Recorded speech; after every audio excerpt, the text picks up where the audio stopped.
día vamos a estar disertando sobre la fe y la esperanza en momentos de dificultad, de tribulación. Y vamos a leer la oración de Habacuc en el capítulo 3, versículos del 16 al 19. Y dice así la palabra de Dios. Oí y se conmovieron mis entrañas, a la voz temblaron mis labios, pudrición entró en mis huesos y dentro de mí me estremecí.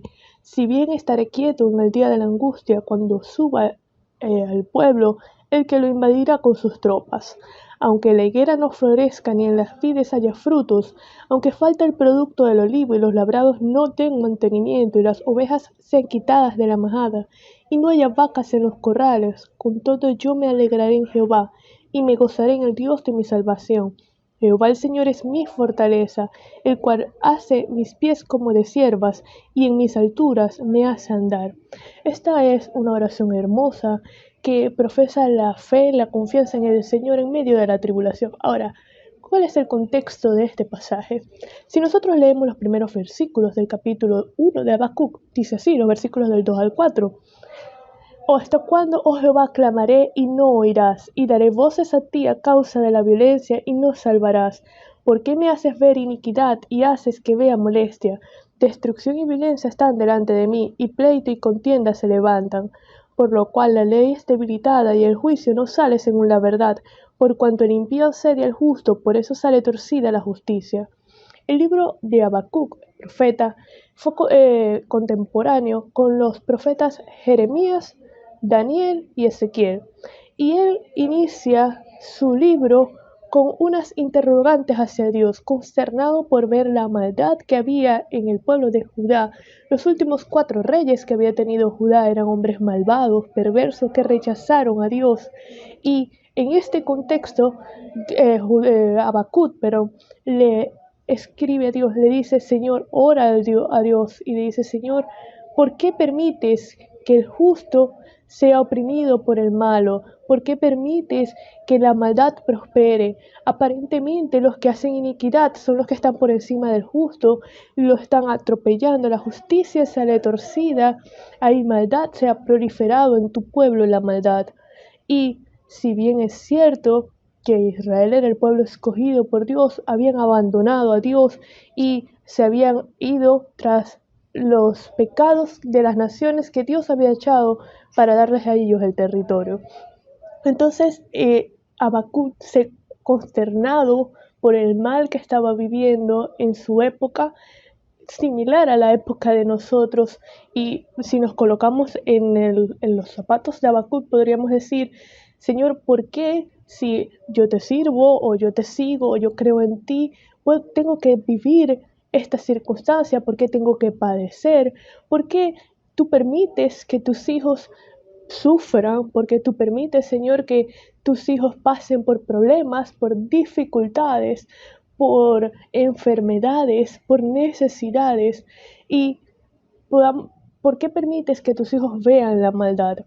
En este estado de consternación, casi en síntoma de queja, Habacuc le ora al Señor, y Dios, en su amor, no se hizo esperar en su respuesta. Los versículos que siguen, Dios le responde que así el pueblo me ha dejado. Es obvio que cuando dejamos la ley de Dios, cuando nos apartamos del Señor, el pecado va a proliferar. Y este pueblo, Judá, había dejado al Señor, y Dios les dijo a Habacuc, aún tendré misericordia de mi pueblo. Y es que Dios al hijo que ama disciplina. Y los versículos siguientes dicen que Dios le dijo a Habacuc que los caldeos iban a invadir Judá. Lo que tú ves ahora, Habacuc, no es comparado con lo que viene después, porque una nación que es cruel, que es mala, que todo lo que tiene a su paso lo trastorna, esa nación va a invadir a Judá, pero por un poco de tiempo. Y es que el libro de los Hebreos nos puede esclarecer un poco más acerca de esta situación en el capítulo 12, y dice en los versículos 5 y 6, y habéis ya olvidado la exhortación que como a hijos se os dirige, diciendo, Hijo mío, no menospreciéis la disciplina del Señor, ni desmayes cuando eres reprendido por él, porque el Señor al que ama disciplina y azota a todo el que recibe por hijo. Habacuc le dice, pero Señor, ¿cómo vas a permitir tú que los caldeos, que son un pueblo malo, perverso, invadan a Judá? Y el libro a los Hebreos nos dice en el versículo 11 del capítulo 12, es verdad que ninguna disciplina del presente parece ser causa de gozo, sino de tristeza, pero después da fruto apacible de justicia a los que en ella han sido ejercitados. Y Dios le responde con amor a Habacuc y le dice, aunque la visión tardare, va a llegar. Eso está en el capítulo 2, versículos 3 y 4. Por un poco de tiempo, mas se apresura hacia el fin, y no mentirá. Aunque tardare, espéralo, porque sin duda vendrá, no tardará. El juicio viene contra su pueblo para poderlos volver a sus caminos. Recordemos que Dios, cuando nos ama, nos disciplina. Dice, he aquí que aquel cuya alma no es recta se enorgullece, mas el justo por su fe vivirá. Este pasaje ha sido utilizado por el apóstol Pablo en los libros de Romanos y Gálatas y por el autor del libro a los Hebreos en el capítulo 10, el justo por la fe vivirá. El orgullo es el pecado que va directamente contra la fe, porque cuando creemos que somos muy buenos, no necesitamos el perdón de Dios, pero por la fe en el Señor sabemos que somos pecadores, que no había justo ni aun uno, que Cristo vino a morir en la cruz para imputarnos su justicia, porque nosotros por nuestros propios méritos no podemos ser salvos, no podemos ser buenos. El único bueno es Dios, y en su soberanía Él va a permitir, o permitió en el caso de Judá, que los caldeos invadieran por un poco de tiempo para volver el pueblo hacia Él, para que el pueblo se restituyera de su mal camino. Y también le dice, esto no va a quedar así, porque el impío, el que se enorgullece, el que confía en sí mismo, en sus propias fuerzas, como era el pueblo de los caldeos, que confiaban en sus estrategias militares, confiaban en sus riquezas, confiaban en su poderío, y engrandecieron ellos mismos, se enorgullecieron, ellos van a caer, porque el pecado finalmente va a ser juzgado. Dios es un Dios santo y la maldad no va a prevalecer. En su soberanía, Él permite que su pueblo padezca, que su pueblo atraviese por dificultades, aunque a veces no lo comprendamos. Es su soberanía y es lo que le está enseñando a Habacuc, ¿sabes? En la soberanía de Dios, Él, las situaciones que nosotros podamos percibir como malas y aunque a veces no entendamos sus caminos, no entendamos su forma de actuar, no entendamos el porqué de las circunstancias, Él en su soberanía está obrando.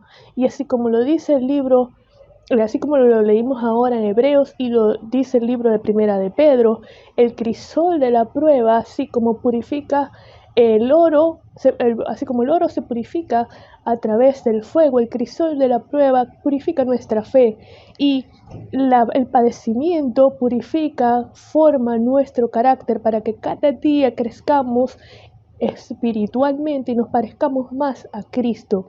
Entonces, los padecimientos, la leve tribulación que podamos estar atravesando, sirven para formarnos, para parecernos cada día más a Cristo.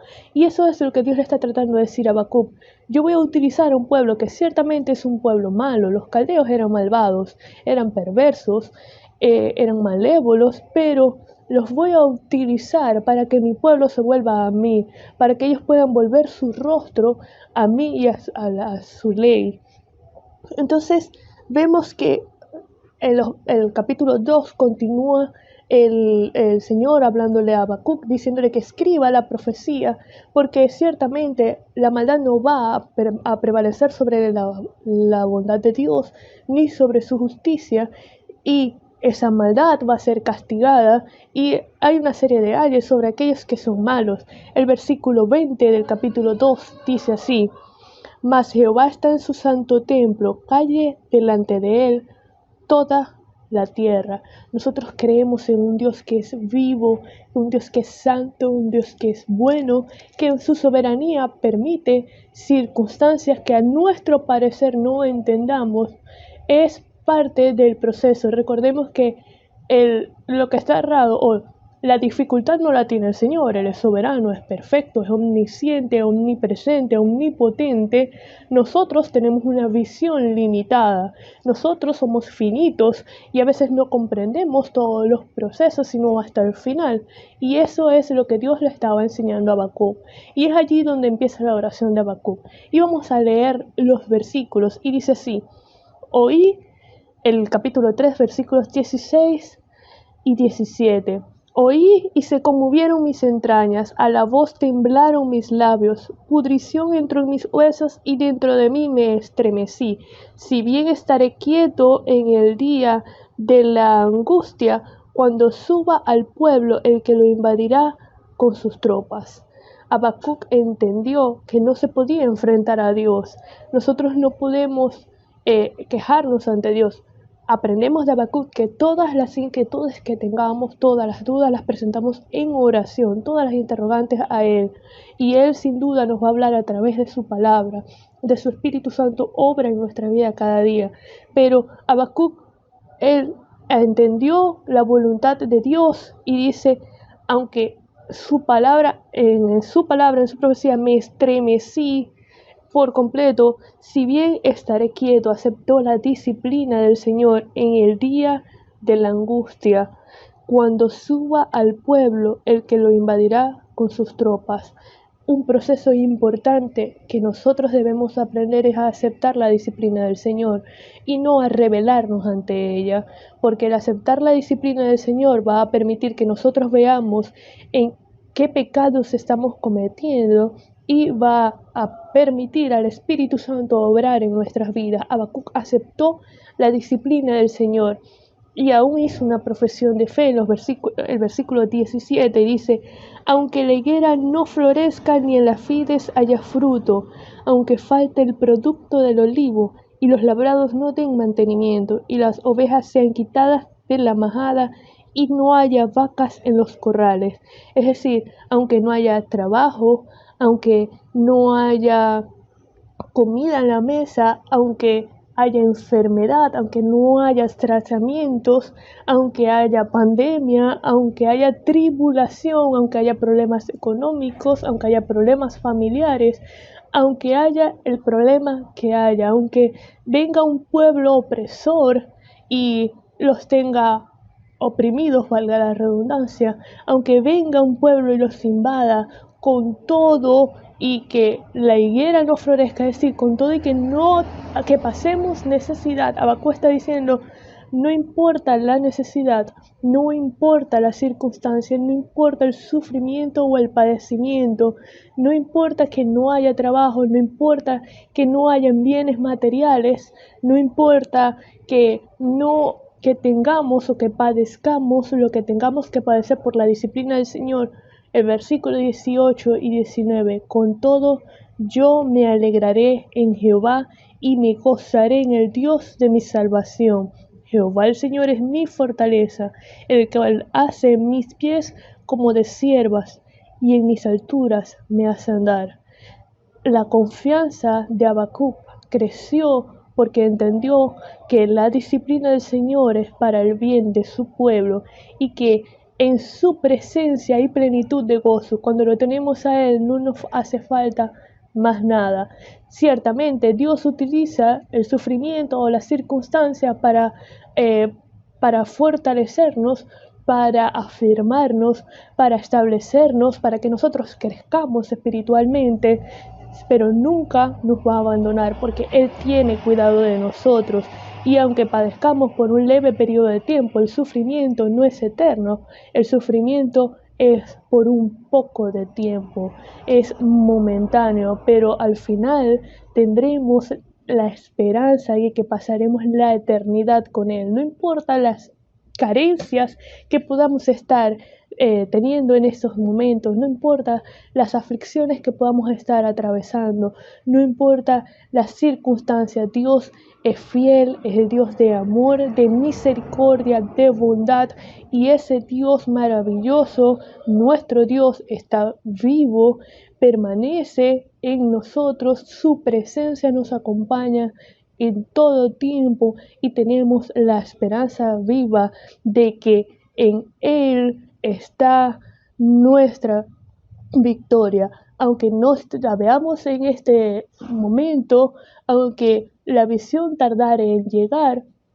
aunque estemos atravesando la circunstancia que estemos atravesando, Dios permanece fiel y su palabra sigue siendo verdad. En Él está nuestra esperanza viva. Jesucristo vino a morir por nosotros para que nosotros tengamos la vida eterna, para salvarnos y redimirnos de nuestros pecados. Y ciertamente no nos promete riquezas terrenales, pero sí, permaneciendo fiel a Él, a su palabra, tendremos la mejor de las riquezas, poder pasar la eternidad con Él en su gloria. Vamos a orar. Señor, te damos gracias por tu palabra, por tu bondad, por tu amor, por tu misericordia. Gracias porque aunque no entendemos las circunstancias, en tu soberanía sabemos que tú tienes el control, que tú nunca has perdido el control y que en tus manos estamos seguros. Gracias, Señor, porque tú obras en nuestras vidas. Te alabamos, te bendecimos y te glorificamos. En el nombre de Jesús, amén. Que el Señor les bendiga.